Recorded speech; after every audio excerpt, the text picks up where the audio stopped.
everybody, I'm Kimberly Turner from cookingwithkimberly.com, and my mom's on the show today, Ingrid. Hi. And we're roasting up duck. We're going to roast up a Napa Valley Trace Citrus Balsamic duck. That sounds awesome. You ready?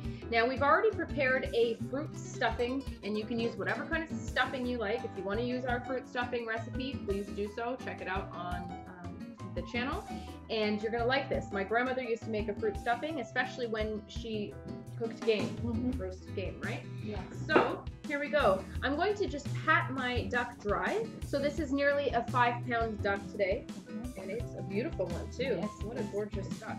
So I'm patting it dry so that I can put butter on it, but you don't have to, in fact. But ducks are rather fatty already, but I'm just putting a really light coating of it like I would a turkey or a chicken.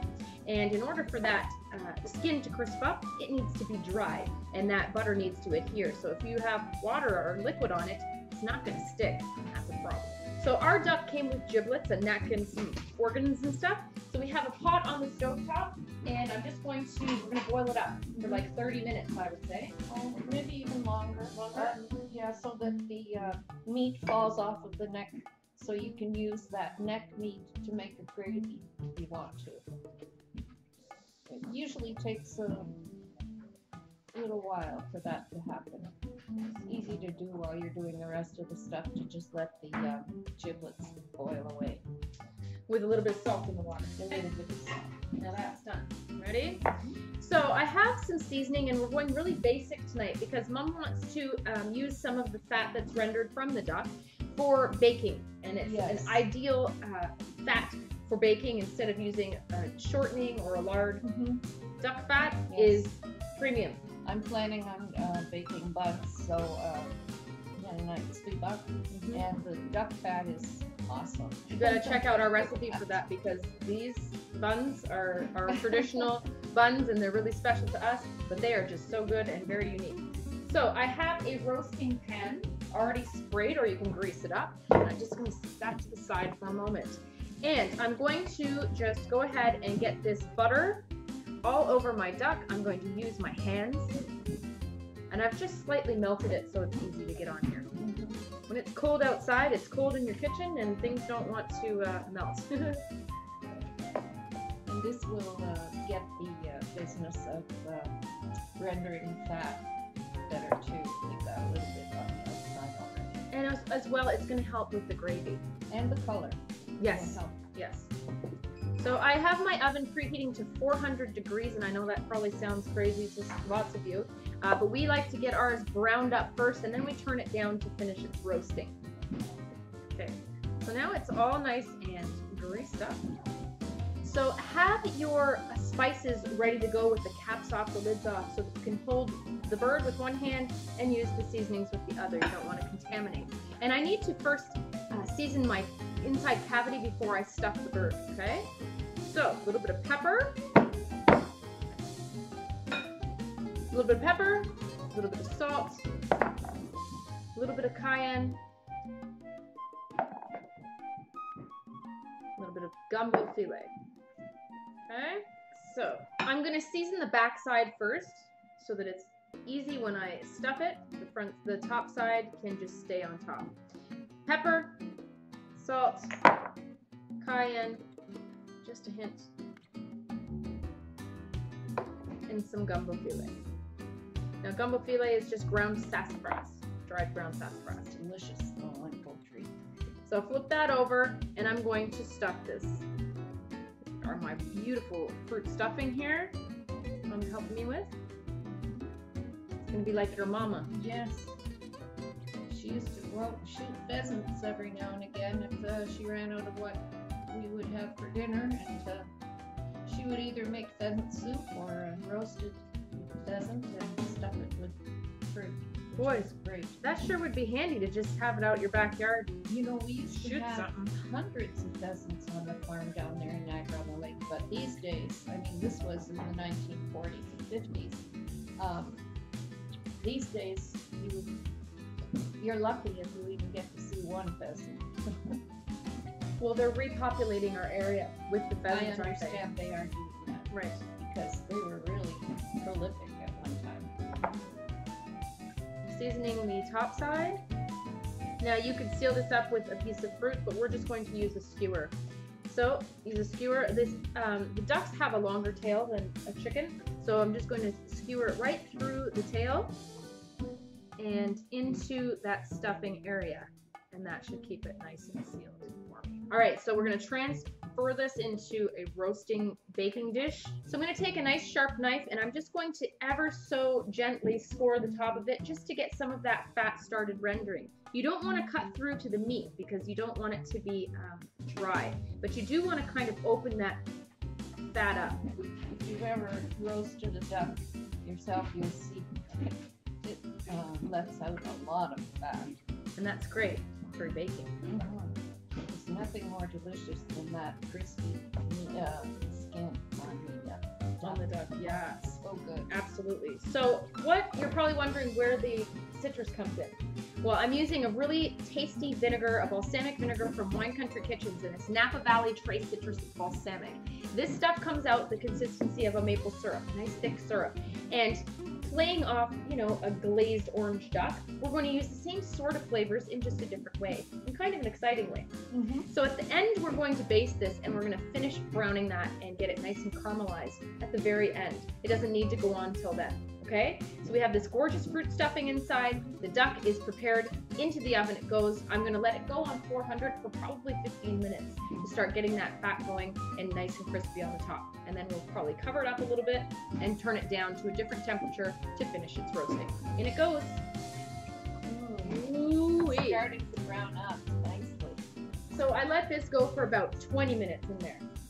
And we've started to get it some brown. Here, some brown little bits here. That's exactly what we want. Now I'm going to turn this down, and you could go anywhere from 325 to 350 to finish it off, and I'm going to go in between there, maybe around 340, and that's going to help render that fat nice and slow to keep that meat nice and moist and juicy and tender. So in a little while we'll take some of the fat off, but it hasn't all the way rendered yet. So I'm going to put a loose foil tent, spray it with some cooking spray so it doesn't stick to the skin, and we're just going to lay that on top ever so loosely and back into the oven until it's done. This is going to take probably altogether a 5-pound duck, maybe 2.5 hours. Yes. Completely. So you might have cut down on some of the cooking time with the 400 for 20 minutes, but I don't think it would be too far off. But it smells heavenly. Oh, does it ever? Oh, Mom. Every time I take it out, it smells better and better. Ooh, she looks good. Look at that. So I'm just going to baste the top with some of this rendered fat. Now we've got some nice rendered fat at this point. Oh, look at that. Shiny, beautiful. You can see how much the stuffing fruit has expanded. It's puffing up. Yep. And all that nice duck fat in there with the fruit. It's so good. Okay. Looks good. Back into the oven. Gorgeous. This back on. Yes. Okay. We have approached the 3-hour mark. Oh, And it is brown and beautiful. We're gonna crispy. There you go. Beautiful duck.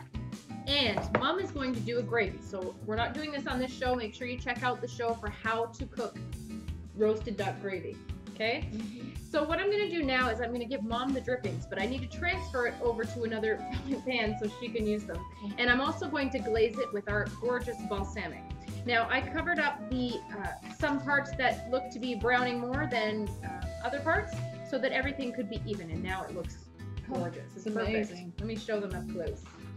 So my mom always taught me that when the joints start feeling loose, like if you jiggle them, they'll just... If you jiggle a leg, you can tell that now it's time, it's ready. And the skin is brown and nice and crispy, and that's what we want. Also, lots of that fat has rendered. Yes. And we've all taken it off already so that Mom can use it for baking later. We've removed about a cupful already. A lot, yeah. And that's the beautiful thing about duck. So I'm going to use my little handy dandy rubbers, and we're going to just transfer this to another roasting pan so I can glaze it up. Look at that. Oh my goodness. So Mom has the hand drippings now. Where would you like them, over there? Just put them on the stove there. Okay, so we're ready to glaze this duck. Mom has the gravy nearly ready, and it's time. So I'm going to use this Napa Valley Trace Citrus Balsamic, which is phenomenal. It has flavors of lime and tangerine and sweet orange in here. And wow, it's nice. So look at the consistency. It comes out like a thick, thick syrup. Oh boy, that's going to be good. So I'm just going to use a basting brush, and I'm going to baste it all in that nice crispy skin. Ooh, look at that. Ooh, it smells so tangy. It's going to be a nice glaze. And you don't really need anything else with it. You could mix that with some marmalade if you wanted to keep with the citrusy theme, but it's not really necessary. Some jam or lemon curd if you wanted. You could do almost anything. Yeah.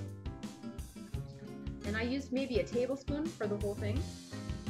So just get that all on there nice. You're only going to need one coat likely. Oh. And this is going, I put my oven up to 350 degrees, and it'll probably take, I don't know, 5-7 minutes. 5 minutes. You just want it to, you want that to dry out a little bit because you have some nice crispy skin, but you want it to kind of caramelize up too. Okay, so that looks great. Beautiful. It sure is, isn't it? Yum. Look at that. Gorgeous. Into the oven it goes. I'm gonna check it in 5. Ta-da! The duck. Oh. What a vision. It is glorious looking. It's so nice and dark. I love that. Of loveliness. I like how dark it is. Make sure it's nice and crisped up. What do you think, Mom? I think it's perfect. I think it is perfect. Oh, it smells so citrusy. So there's your glaze in 2 seconds flat. Look at that. Awesome. That was 5 minutes on 350. I used convection just to try and dry it out a little bit quicker. So we're going to let this guy rest for 5 minutes before we even try to cut it or anything. Try to cut it. We don't want to do that. So we're going to hold out. You'll see us in 5 minutes, and Mom will show you how we're going to cut this. So you want to use a loose foil tent. You want to keep it warm, but you don't want it to like steam in there. So let it loose. Let that moisture go, but let it just stay nice and warm. You want those juices to kind of relax before you cut into it. If you cut into it now, they'd all run out and you'd have pour out of there and you'd have dry meat. It won't be juicy and tender and just what you've worked so hard to get. Right. Okay, so there you go. Okay, it's been 5 minutes and we're ready to roll. So we're just going to transfer the duck to a cutting board. Oh, she looks beautiful. Okay, so we just took the skewer out and we're going to take out this dressing finally. There you go, Mom. Okay, Mom. Okay. Let's do it to it. So we've taken out the stuffing out of our bird. We did a beautiful fruit stuffing for poultry. Make sure you check out that recipe because it is belligerently good. Now you want to take off the skin and along with the breast meat so that everyone kind of gets some. And I'm going to steal some right now because we're the cooks. Oh. It is crispy. Oh, it's so good. And so citrusy flavor. So nice. Look at that. Mmm. That's beautiful. Oh, Mom, that's so good. Look at this meat. Mmm. Moist and tender. Oh. Oh, that's so good. Perfectly done. Falling apart. Moist, tender, juicy. Mmm. That's one of the nicest ducks I've had. Mmm. It's not very gamey, which is nice. Some ducks that I've had have been extremely gamey. Even after soaking it in milk or vinegar even. Mmm. I can't stop stealing it. Mmm, that's good. Have some skin. Did you? This is such gorgeous meat. It is really, really super delicious. Duck is so nice and rich. It is. Oh, Mom. Outstanding. Love the balsamic coating, Kim. It is delicious. And it look, it's all shiny and glazed, but it's still crispy. Yep. It worked out perfectly. What a lovely meal. That's for sure. Thanks for carving, Mom. Oh. Sometimes ducks can end up being quite almost rubbery Yes. if you don't cook them properly. That's right. Mm. You don't cook them till the meat comes off the bone. You might have something that's a little more solid than you like. That's right. I think it's essential for me, anyway, to me, it's essential to start it off at that high heat, get that skin crisping up and browned, and then turning a duck down to a lower heat, lower than a chicken. Like the 325, I think, worked perfectly because it allowed that fat underneath that skin to render nice and slowly. Right. Otherwise, the skin would get browned and too crispy and still have a big layer of fat. Right here, we just have pure crispy skin. Oh, what a gorgeous duck. The breast is so nice and big and tender as can be. It really does fall apart. It sure is. So tonight we're serving this with some rice. We're serving it with beautiful fruit stuffing and a lovely roasted duck gravy that Mom graced us with from the drippings of this lovely duck. And you get quite a bit of meat off of it, you know? You sure do. The breasts are nice and full. My goodness. I'm stealing this skin that's just... It's just tempting you. Look at this crispy skin. You can see that the back side of this, it's rendered almost all the way here. So we've done a good job on that low and slow method of rendering all that fat, leaving you just this crispy skin. Look at that. Oh my gosh. And that balsamic just worked perfectly, like a dream. Now citrus is beautiful and it's a very traditional complement to a duck. That's why most people do an orange glaze or something like that. But this, you got to try this. You're going to love it. Make sure you check them out online at winecountryKitchens.com for this vinegar, and all of their balsamics are fantastic. They really are wonderful. Wonderful. They have a vanilla fig, they've got Bordeaux cherry, they've got the trace citrus, they've got strawberry and barrel aged, and a pomegranate white, and I'm missing one other one, blackberry ginger. Wow, and that would have been good on here too. Oh, anyway, we're ready to go eat. Oh my. So good. So save your carcass so that you can make a lovely duck stock, which is exactly what we're going to do. Mom's still taking a whole bunch of meat off the back. So there you go, a whole giant plate from about a 5-pound duck. Mom gets this. Mom, his favorite part is the tail. It's sitting right there waiting for me. Goodness heavens. And we're going to eat that with the gravy, and we're going to go because everyone's hungry here. So that's how you do it, folks. That's how you roast up a Napa Valley Trace Citrus Balsamic duck. Gorgeous. And you're going to see a duck stock too soon. Oh, still more. Look at this. All the beautiful little chunks that you get in the back. Beautiful. Tender meat. I gotta show them. You know what? This duck has more meat on it than any duck I think I've ever roasted. Really? There you go. It's juicy meat. It is so delectable. And we're still getting more. That's right. Look at this. We're gonna go eat. Cow. We're ready to eat. So make sure that you try this recipe. You're gonna love it the next time you try a duck. Don't be afraid of a duck, okay? You just have to know a couple principles and you're ready to go. Ready to roll. All right? Check out Mom's website at ingridturnertoday.com. Follow me on Twitter at cookingwithkime with a capital E. Like the fan page at facebook.com/cookingwithkimberly. My shows are on ifood.tv/cookingwithkimberly, youtube.com/cookingwithkimberly, and you can find me syndicated on Roku. Come to my website at cookingwithkimberly.com and subscribe. Interact with us and let us know what's going down in your culinary world, all right? Be a champion in your kitchen and eat deliciously. Bye. What an awesome meal.